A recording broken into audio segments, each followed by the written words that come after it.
हाँ तो भैया एक बार पुनः आपके और हमारे प्यारे से YouTube चैनल एमकेएस क्लासेज में सभी का स्वागत करते हैं।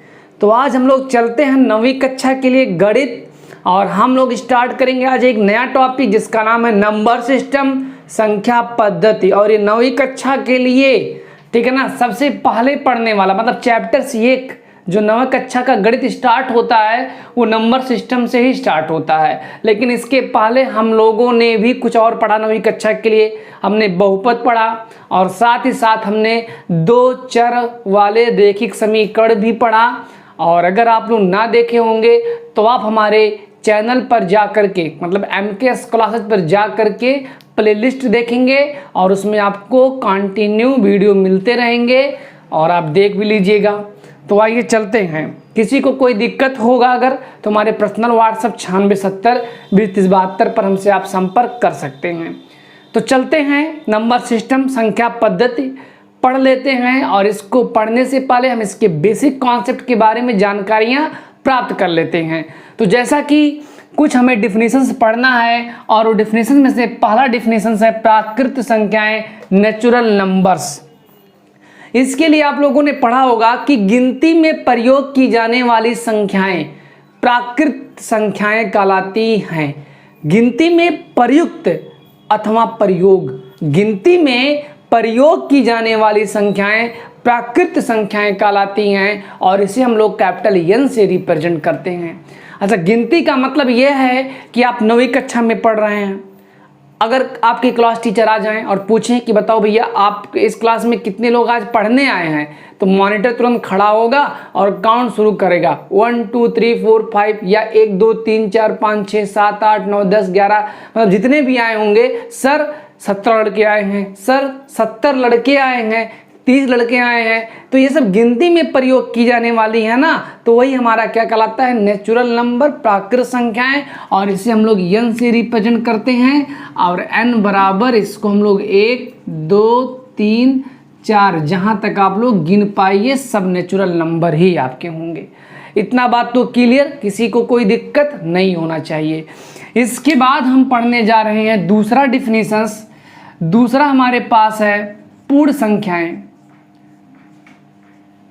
पूर्ण संख्याएं, और ठीक है ना, इसको अंग्रेजी में हम लोग कहते हैं होल नंबर्स। Whole numbers.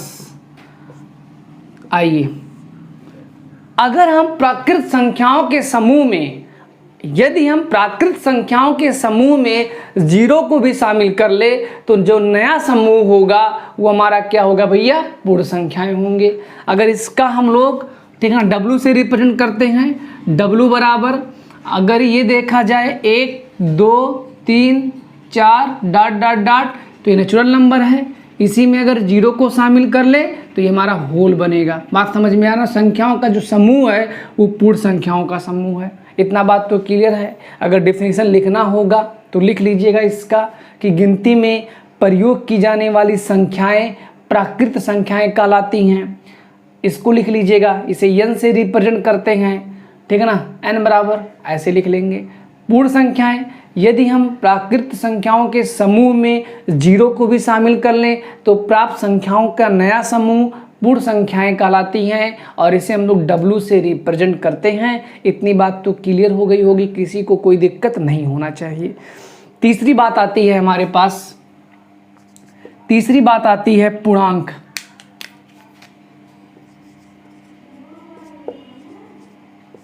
जिसे हम लोग कहते हैं इंटीजर्स। इंटीजर्स क्या होता है, अब ध्यान दीजिएगा। पूर्णांक, पूर्णांक का मतलब क्या है कि पूर्ण संख्याओं के समूह के, पूर्ण संख्याओं के समूह के प्राकृत संख्याओं के ऋणात्मक मान और शामिल कर लिए जाए। पूर्ण संख्याओं के समूह के प्राकृत संख्याओं के ऋणात्मक मान और शामिल कर लिए जाए तो प्राप्त संख्याओं का जो नया समूह होगा वही हमारा क्या कहलाता भैया, पूर्णांक कहलाता है। जैसे अगर देखा जाए इसका, और इसे हम लोग जेड से रिप्रेजेंट करते हैं, जेड से भी कर सकते हैं और आई से भी कर सकते हैं, लेकिन ज़्यादातर जेड ही कहता है, क्योंकि जेड का मतलब दे दिया है, जेड का मतलब होता है जहलीन से होता है ZEHLALEN, जहलीन। और जहलीन जो है एक जर्मन शब्द है जिसका अर्थ होता है गिनना। क्या होता है भैया? गिनना। इसीलिए हम लोग इसे जेड से रिप्रेजेंट करते हैं, और आई से करने का रीजन ये है क्योंकि आई इंटीजर्स होते हैं। बात समझ में आ रहा ना? तो अगर हम लोग इसके संख्याओं का समूह लिखें तो आई बराबर लिख सकते हैं क्या? आई या जेड बराबर लिख सकते हैं, ठीक है ना, -4 -3, और इधर डाट डाट डाट आपके पास है -2 -1 0 1 2 3 4 डाट डाट डाट। ये बात समझ में आ रहा है ना? तो अब जो 0 से बड़े होंगे उसे हम लोग क्या कहते हैं? धन पूर्णांक। और जो 0 से छोटे होते हैं उसे हम लोग क्या कहते हैं भैया? ऋण पूर्णांक, ठीक है ना। और जो 0 हमारे पास है वो न तो धन पूर्णांक है और ना ही ऋण पूर्णांक है। बात समझ में आ रहा ना? तो इतना चीज़ आप लोग नोट कर लीजिएगा। इसके बाद आप लोगों का आता है, ठीक है ना, इसके बाद आप लोगों का आता है परमेय संख्याएं। इतना तो नोट हो गया होगा। चलिए परमेय संख्याओं के बारे में भी जिक्र कर लेते हैं। रेशनल नंबर्स,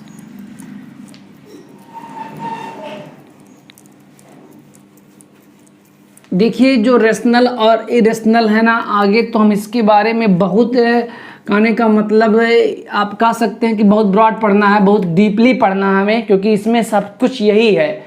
तो आइए बस थोड़ा देख लेते हैं परमेय संख्याएं। परमेय संख्याएं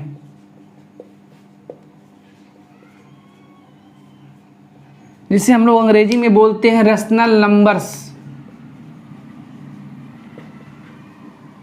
रेशनल नंबर्स, अगर हम संख्याओं को अंश और हर के रूप में, ठीक है ना, रेशनल का मतलब होता है रेशियो। रेशनल का क्या मतलब होता है? रेशियो। और रेशियो का मतलब होता है अनुपात, और अनुपात का दूसरा नाम होता है भिन्न। अनुपात का दूसरा नाम क्या होता है? भिन्न होता है ना। और भिन्न में दो चीज़ होता है, एक अंश होता है और एक क्या होता है? हर होता है। अर्थात अगर हम संख्याओं को भिन्न के रूप में लिख सके या लिखा जा सके, ठीक है ना, वही आपका क्या कहलाता है? परमेय संख्याएं कहलाती हैं। अगर इसका हम और विस्तृत दें तो अगर हम लोग P बाई क्यू के रूप में लिख सके तो परमेय संख्या कहलाता है, जहाँ P, Q is the element of I। ये एलिमेंट का सिंबल होता है। एलिमेंट का मतलब होता है एलिमेंट। एलिमेंट का मतलब होता है अवयव। क्या होता है भैया? अवयव। जैसे एक क्लास है जिसका नाम एक 9th क्लास है और उसमें सुधीर नाम का एक लड़का पढ़ रहा है, तो हम कह सकते हैं कि सुधीर जो है कक्षा 9 का एक अवयव है। बात समझ में आ रहा है ना? कक्षा 9 का एक क्या है? अवयव है। या दूसरे भाषा में सुधीर उस स्कूल का एक अवयव होगा कि नहीं होगा? बिल्कुल होगा। या दूसरे भाषा में अगर एग्जाम्पल दें हम लोग तो n बराबर हम लोग 1 2 3 4 5 डाट डाट, तो एक किसका अवयव भैया? नेचुरल नंबर का। मतलब 1 is the element of n।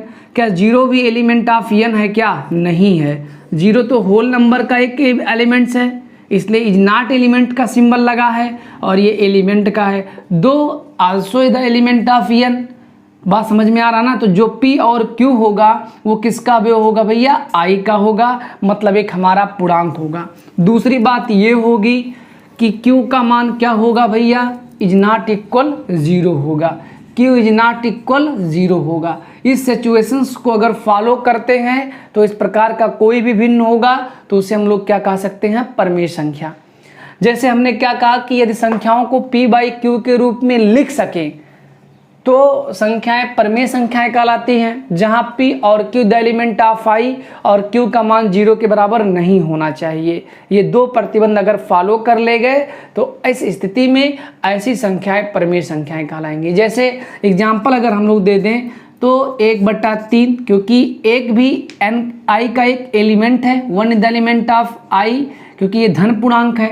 3 also is the element of i, बात समझ में आ रहा ना। जो 3 है वो भी i का अवयव है, और 3 इज नॉट इक्वल 0, मतलब हर भी 0 के इक्वल नहीं है। तो इस कंडीशन में ये क्या होगा भैया, एक रैशनल नंबर होगा। दूसरे भाषा में -2 भी एक परमेय संख्या होगा, -2, क्योंकि -2 को -2/1 लिख सकते हैं ना। -2 also is the element of i and i also is the element of i, ठीक है ना। 1 और 1 का मान 0 के इक्वल नहीं है, तो इस सिचुएशंस में -2 भी एक क्या होगा, रेशनल होगा। लेकिन अगर कोई काज दे 1/√2, ये बताओ परमेय है कि अपरमेय। तो पहला चीज, अगर ऐसी स्थिति को फॉलो नहीं कर रहा है तो वह अपरमेय हो जाएगा। 1 तो एलिमेंट ऑफ i है, बट क्या √2 भी i का एक अवयव है क्या? √2 का मान 1.4, दशमलव में कोई आप इंटीजर्स पढ़े हैं क्या? नहीं पढ़े हैं। तो इस सिचुएशंस में ये हमारा परमेय नहीं होगा, बल्कि क्या होगा, अपरमेय होगा। तो परमेय और अपरमेय के बारे में और भी जानकारियां हासिल करेंगे जब हमारे प्रश्नावली में वह चीज़ यूज होगा, और तब अब क्या करते हैं हम लोग भैया, अब प्रश्नावली की तरफ चलते हैं।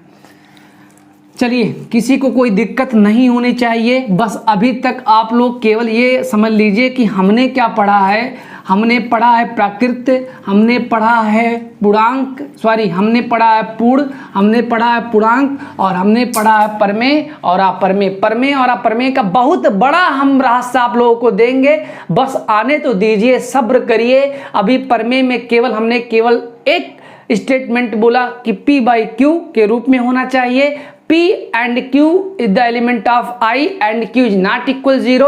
This situations, मतलब अगर इस situations में होगा, then I can say that this type numbers called to be rational numbers, otherwise irrational. बात समझ में इतना तो आ गया होगा, ठीक है ना। अब इसके बाद चलते हैं, हम अपने प्रश्नावली में चलते हैं। हम आपसे वादा कर रहे हैं कि जब भी परमेय के बारे में आएगा, हम आपको परमेय का बहुत बड़ा रहस्य देंगे। इतना हमारे पास रहस्य है कि आप देख करके दंग रह जाएंगे, यार परमेय तो बहुत कठिन था, लेकिन आज तो परमेय बहुत आसान हो गया। तो चिंता मत करिए, ठीक है ना। आइए चलते हैं प्रश्नावली 1.1 में। आज हम स्टार्ट करेंगे अब प्रश्नावली 1.1, और 1.1 किसका पढ़ है, नंबर सिस्टम में। पहला चीज कह रहा है कि पहला क्वेश्चन हमारे पास है कि क्या शून्य एक परमेय संख्या है? क्या शून्य एक परमेय संख्या है? क्या शून्य एक परमेय संख्या है? और क्वेश्चन ऑफ मार्क है। और दूसरा चीज पूछ रहा है, क्या इसे p/q, क्या इसे p/q के रूप में लिख सकते हैं? अब p और q एक मेहमान है जिनका परिचय कर दिया गया है, ठीक है ना। जहां p और q एक क्या है भैया, पूर्णांक है, तथा q इज नॉट इक्वल 0 है। अब आइएगा, एक एक करके सभी हम प्रश्नों का उत्तर आप लोगों को देने जा रहे हैं। तो ध्यान दीजिएगा, पहला चीज मुझसे पूछ रहा है, क्या शून्य एक परमेय संख्या है? तो उत्तर में कहेंगे हाँ, शून्य एक परमेय संख्या है।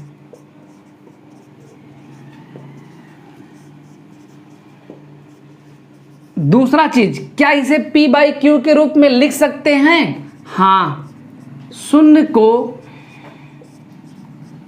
p/q के रूप में लिख सकते हैं। आइए इस बात को समझ लेते हैं।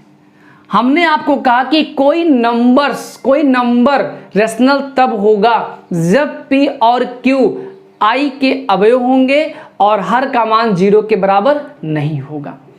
तो आप बताइए, क्या 0 को हम 0/1 नहीं लिख सकते हैं क्या? बिल्कुल लिख सकते हैं। हर में हम 1 लिख सकते हैं। हर में 1 का कोई मतलब, कहने का मतलब कोई भी संख्या उसका हर 1 तो आसानी से लिख सकते हैं, उसमें कोई दिक्कत नहीं है, उसके सेहत पर कोई प्रभाव पड़ने वाला नहीं है। मतलब 0 को 0/1 लिख सकते हैं। तो आप बताइए, क्या 0 आई का एक एलिमेंट है कि नहीं है? बोलो, 0 आई का एक एलिमेंट है ना, और 1 भी आपका आई का एक एलिमेंट है कि नहीं है? बिल्कुल है। और 1 का मान क्या 0 के बराबर है क्या? 1 तो 1 है ना बाबू। तो आप बताइए, 0/1 मतलब 0 को हम 0/1 लिख सकते हैं। मतलब 0 को हम लोग भिन्न के रूप में लिखा, और अंश और हर दोनों आई के एक अवयव हैं और हर का मान 0 के बराबर नहीं है। तो इस स्थिति में 0 क्या होगा भैया? एक परमेय संख्या होगा। हालांकि उत्तर हमसे पूछा, क्या मतलब प्रश्न पूछा, क्या शून्य एक परमेय संख्या है? मैंने उत्तर दिया हाँ, शून्य एक परमेय संख्या है। काहे है? मैंने आपको बताया कि 0 को 0/1 लिख सकते हैं। और एक बात ये भी ध्यान दे दीजिएगा कि अंश में 0 रहे, हर कुछ भी रहे। अगर अंश में 0 रहे, हर कुछ भी रहे, चाहे धन पूर्णांक चाहे ऋण पूर्णांक, तो उस स्थिति में उसका मान 0 के बराबर ही होगा। बात समझ में आ रहा ना?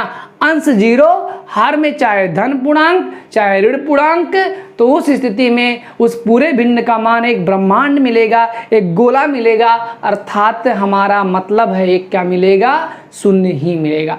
तो शून्य को 0/1 लिख सकते हैं। 0 और 1 दोनों हमारे पूर्णांक के एक अवयव हैं और हर का मान 0 के बराबर नहीं है। इस स्थिति में 0 हमारा एक क्या होगा? परमेय होगा। ये बात तो समझ में आ गया ना?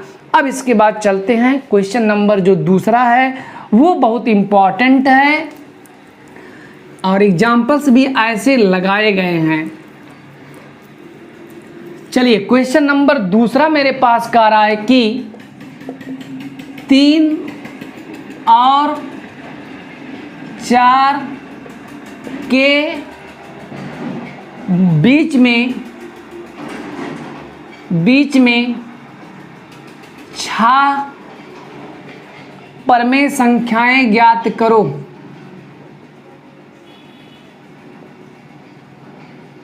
संख्याएं ज्ञात करो। तो भैया पहला कॉन्सेप्ट मेरा ये होगा कि किन्हीं दो संख्याओं के बीच में अनंत परमेय संख्याएं विद्यमान होती हैं। जैसे मान लेते हैं, कोई कह दे 1 और 2 के बीच में कितनी परमेय संख्याएं हो सकती हैं? तो आपका उत्तर होगा सर जी 1 और 2 के बीच में अनंत परमेय संख्याएं होंगी। बताओ कैसे होंगी?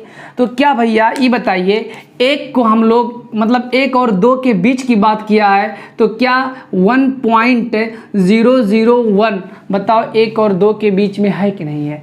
हम 1.002 कर ले, 1.003 कर ले, 1.004 कर ले, 1.005 कर लें, 1.006 कर लें। और आप बताइए, ये चीज़ बटा 1 सबके लिख सकते हैं ना भैया? बोलो, सबके लिख सकते हैं। And dot dot at so one होगा। ये हटेगा तो कितने जीरो बढ़ेंगे? 3 जीरो बढ़ेंगे। बात समझ में आ रहा ना? 3 जीरो बढ़ेंगे, 3 जीरो बढ़ेंगे, 3 जीरो बढ़ेंगे, 3 जीरो बढ़ेंगे। और सब लोग 1 और 2 के बीच में तो विद्यमान है, ये है ना? क्योंकि ये कुछ और नहीं, इसको हल करेंगे तो 1.001 है तो आएगा। तो पहला आंसर मेरा मतलब पहला कॉन्सेप्ट मेरा ये समझ लीजिए कि किन्हीं दो संख्याओं के बीच में अनंत परमेय संख्याएं विद्यमान होती हैं। बाय दिस एग्जाम्पल्स हम इस चीज़ को आसानी से समझ भी सकते हैं। इसके बाद अगर हम चलें इस क्वेश्चंस में, तो कैसे हमें ज्ञात करना पड़ेगा 3 और 4 के बीच में 6 परमेय संख्याएं लिखो। तो उसके लिए तरीका मैं आपको बता दे रहा हूं। पहला तरीका ये है, 3 और 4 को ऐसे आप लोग लिख लीजिए। और 3 और 4 में हम लोग एक काम कर रहे हैं, 3 गुणे 7/7 कर रहे हैं, 4 गुणे 7/7 कर रहे हैं। ध्यान दीजिएगा, किसी भी संख्या में 1 से गुणा करने पर, किसी भी संख्या में 1 से गुणा करने पर उसके सेहत पर कोई प्रभाव नहीं पड़ता है। तो आप बताइए, और गणित ये भी कहता है अगर हम किसी संख्या का गुणा कर दे और किसी संख्या का भाग कर दे तब भी उसके सेहत में कोई प्रभाव नहीं पड़ता है, क्योंकि 7/7 इसका मान कितना होगा, 1 होगा ना, और 3 में गुणा करेंगे 1 का तो 3 एक करने में कितना होगा, 3 होगा। ठीक इसी प्रकार से यहाँ भी होगा, कोई दिक्कत नहीं होना चाहिए। इतनी बात तो सबको समझ में आ ही गई होगी। अब इसके बाद आइएगा, मैंने क्यों कहा, मैंने 7/7 मतलब 7 से ही गुणा भाग क्यों किया, उसके पीछे क्या लॉजिक है। तो इसके पीछे लॉजिक ये है भैया कि जितनी परमेय संख्याएं हमें ज्ञात करनी हो उसमें एक ऐड कर लेते हैं और जो आता है उसी संख्या में हम गुणा करते हैं और उसी संख्या से हम लोग क्या करते हैं, भाग करते हैं। तो ये लॉजिक सबको समझ में तो आ ही गया होगा। हमने क्या किया कि 3 और 4 के बीच 6 परमेय संख्याएं ज्ञात करना था, तो जितनी परमेय संख्याएं ज्ञात करनी हो उसमें एक ऐड कर देंगे और उसी संख्या से हम क्या करेंगे, गुना करेंगे, भाग करेंगे, गुना करेंगे, भाग करेंगे। तो आपको क्या मिलेगा, 7 त्रिक 21/7, 7 चौक 28/7। आप बताइए 7 त्रिक 21 अभी भी 3 है कि नहीं है, 7 चौक 28 अभी भी 4 है कि नहीं है, अभी भी हमारे पास 21/7 3 ही है, 28/7 का मूल रूप 4 ही है। इतना कोई दिक्कत नहीं होना चाहिए। अब आइए, हमें 6 परमेय संख्याएं ज्ञात करना है 3 और 4 के बीच में। तो 3 और 4 के बीच में हमें 6 परमेय संख्याएं ज्ञात करना है। तो 21 के बाद कितना आता है, 22, 22/7, 23/7, 24/7, 25/7, 26/7, 27/7।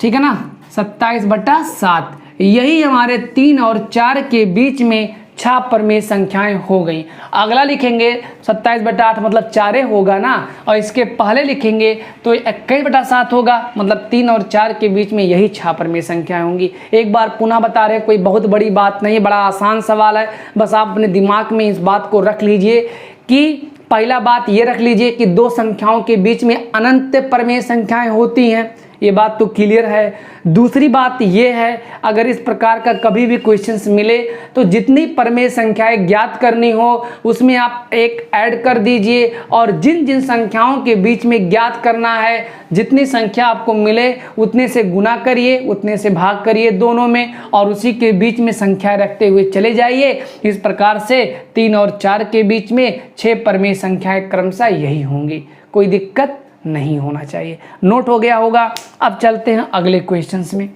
क्वेश्चंस नंबर हमारे पास आ गया 3rd। क्वेश्चन नंबर 3rd क्या कह रहा भैया मेरा, क्वेश्चन नंबर 3rd यही कह रहा कि 3/5 और 4/5 और 4/5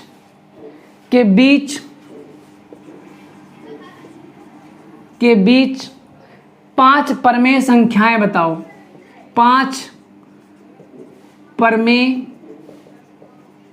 संख्याएं बताओ। तो चलिए 3/5 और 4/5 के बीच 5 परमेय संख्याएं लिखना है। तो पहले हम 3/5 लिख लिए, 4/5 लिख लिए, बराबर कर लिए और 3/5 गुना 6/6 मतलब 6 से गुणा किए, 6 से भाग किए, 4/5 6 से गुणा किए, 6 से भाग किए। इतना बात तो क्लियर। हमने 6 से गुना भाग क्यों किया, क्योंकि जितनी परमेय संख्याएं हमें ज्ञात करनी है उसमें एक ऐड कर देंगे और जो मुझे मिलेगा उसी से गुणा और क्या कर देंगे, भाग कर देंगे। 6 त्रिक 18, 6 पंचे 30, अभी भी आपका 3/5 लिखा है। 6 चौक 24, 6 पंचे 30। हमें क्या करना है कि मतलब 3/5, 4/5 के बीच 5 परमेय संख्याएं लिखना है। तो हम लोग लिखेंगे क्या, 19/30, 20/30, 21/30, 22/30, 23/30। ठीक है ना, 1 2 3 ठीक है ना। 1 2 3 4 5, यही हमारी 5 परमेय संख्याएं हो गई 3/5 और 4/5 के बीच। इतना बात तो क्लियर। किसी को कोई दिक्कत हो भैया तो आप तुरंत पैसा वापस कर लीजिए, लेकिन पहले पैसा तो दीजिए तब तो पैसा वापस करेंगे। चलिए इतना हो गया। अब हम लोग चलते हैं क्वेश्चन नंबर 4 में। क्वेश्चन नंबर 4 क्या कह रहा है हमारे पास, ऑप्शनल क्वेश्चन से 4 वाला। चलिए क्वेश्चन नंबर 4 हमारा यही कह रहा है कि नीचे दिए गए कथन सत्य हैं या असत्य। नीचे दिए गए कथन, नीचे दिए गए कथन सत्य है या असत्य।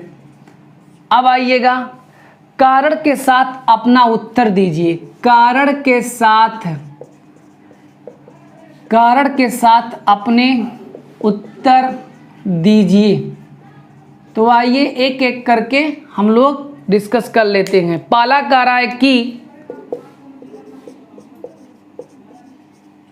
प्रत्येक प्राकृत संख्याएं,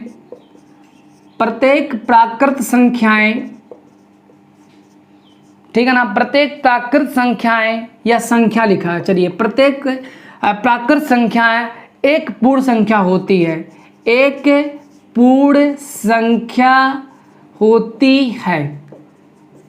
हमारे पास यही 4 ऑप्शंस हैं, ठीक है ना। एक एक करके हम सभी लोगों को, ठीक है ना, हल करेंगे। तो आइए, कह रहा है पहला चीज, प्रत्येक प्राकृत संख्या एक पूर्ण संख्या होती है। तो पहला काम क्या करते हैं हम लोग, n बराबर पढ़े हैं कि गिनती में प्रयोग की जाने वाली संख्याएं प्राकृत संख्याएं कहलाती है। और प्राकृत संख्याओं के समूह में 0 को और शामिल कर लिया जाए तो प्राप्त संख्याओं का जो समूह होगा होल कहलाएगा। तो आप बताइए, होल में मतलब पूर्ण संख्याओं के समूह में नेचुरल नंबर विद्यमान है कि नहीं विद्यमान है? बताइए। होल मतलब इस चीज को 1 2 3 4 डॉट डॉट, क्या इस चीज को हम लोग n नहीं लिख सकते हैं क्या? बिल्कुल लिख सकते हैं। तो प्रत्येक प्राकृत संख्या एक पूर्ण संख्या होती है। तो आप बताइए जितने भी प्राकृत संख्या है वो पूर्ण संख्या है कि नहीं है? मतलब जितने प्रकृत संख्याओं के एलिमेंट हैं उसमें होल में भी है कि नहीं है? तो ये बात तो समझ में आ गया ना। तो पहला कथन हमारा सत्य है। नीचे दिए गए कथन सत्य है या असत्य है? तो प्रत्येक प्राकृत संख्या एक पूर्ण संख्या होती है, तो यह कथन सत्य है। इसका कारण लिख लीजिएगा कि प्रत्येक प्राकृत संख्याएं कि जितने भी संख्याएं हैं वो होल नंबर में विद्यमान है। बात समझ में आ रहा है ना। और इसके बाद चलते हैं दूसरा में। दूसरा हमारे पास क्या